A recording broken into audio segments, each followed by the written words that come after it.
as we get the speed up, you'll see that drop there. And this is why the airport's so fun, because in a plane you've got to get just over that runway and then down. Okay, and what we're going to do now, we're going to start slowing the aircraft down whilst descending. I'm going to get it in line with that runway.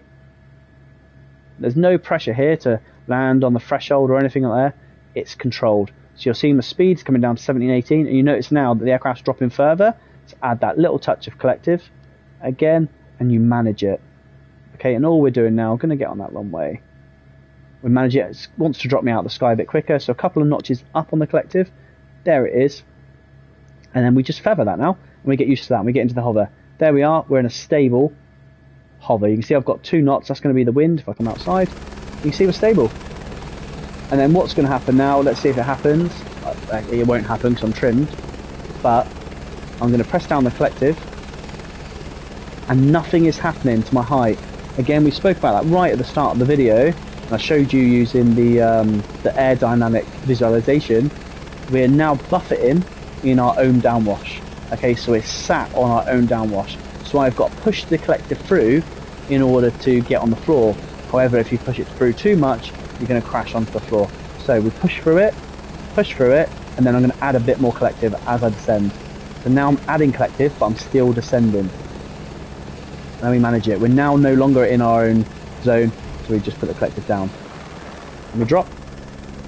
And that is the basics of helicopter flying. Okay, so we've flown from Juancho over to St. Bart's. We've looked at, if I just shut down this aircraft a minute,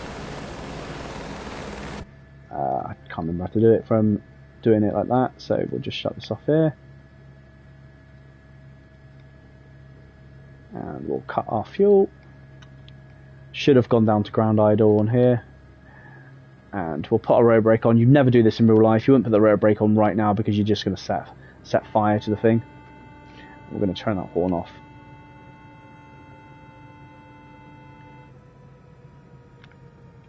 And that is it. Really, really basic aircraft handling. And again, the biggest tip that I can give to anyone is really slight, really small movements on that cyclic. Again, this being the cyclic lever, that being the collective lever. Really slightly small movements on each. Be coordinated with them as well. So whatever you do on the cyclic, bear in mind you're going to have an input into your collective as well. And when you do that, just practice. Just do it. When you do it, just practice with it, okay? And that is probably the best tips that I can give people. These things are really fun to fly.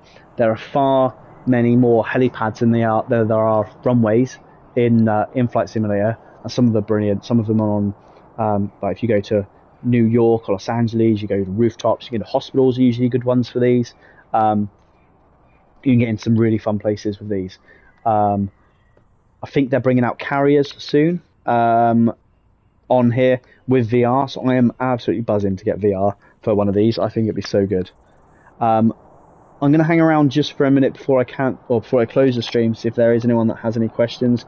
I think quite a few people did come on, then have gone off as soon as I've said, yeah, it'll stay on Twitch for 2 weeks and it'll go on YouTube. But if anyone is in the channel that does want to quickly ask a question or need something demonstrating and showing, please do let me know. I can quickly flash it back up and show you. But for now, thank you very much for coming on.